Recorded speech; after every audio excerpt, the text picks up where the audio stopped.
Hi అండి. ఈరోజు శనివారం అని పూజ అయితే చేసేసినాను. ఇంకా త్వరగా లేచి పొద్దున్నే లేచేసినాను అనమాట. ఇంకా లేచేసి పిల్లలకి టిఫిన్ అంతా కట్టించేసి నేనైతే పూజ అయితే చేసేసినానండి. అందరికీ ఓం నమో వెంకటేశాయ.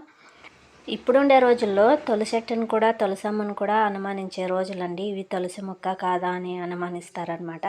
అలాంటిది ఇలాంటి ఆడవాళ్ళ నుంచి ఉండే ఆడవాళ్ళకు కూడా సేఫ్టీ లేకుండా పోతుందనమాట. ధైర్యం ఉండలేదన్నమాట. సేఫ్టీ అని కాదు, ధైర్యం ఉండలేదన్నమాట. ఫోన్లు అవి ఇవి చేతికిస్తే ఇట్లా అయిపోతారేమో అని భయపడతారు. మనకి ఇంట్లో ఆడపిల్లలకు కానీ మనకు కానీ ఇట్లాంటి ఆడవాళ్ళ నుంచి ఉండింది చెడ్డ పేరు వచ్చేస్తుంది. ఎందుకంటున్నానంటే ఇన్స్టాగ్రామ్లో చూపించారు కదండి, ఒక తల్లి అయితే బిడ్డని నడి రోడ్డు పైన వదిలేసి ఇన్స్టాగ్రామ్లో పరిచయం అయిండే ఓన్ కోసము వెళ్ళిపోయిందని. అలాంటి ఆడవాళ్ళ నుంచి ఇలా అంటున్నాను అనమాట. అట్లా తల్లిదండ్రిని వదిలేసి వెళ్ళిపోయిండే వాళ్ళని చూశారు, కానీ కనిండే బిడ్డని వదిలేసి వెళ్ళిపోయిండే ఆడదాన్ని దాన్నే చూస్తున్నాను. మీరేమంటారు? వీడియో నచ్చి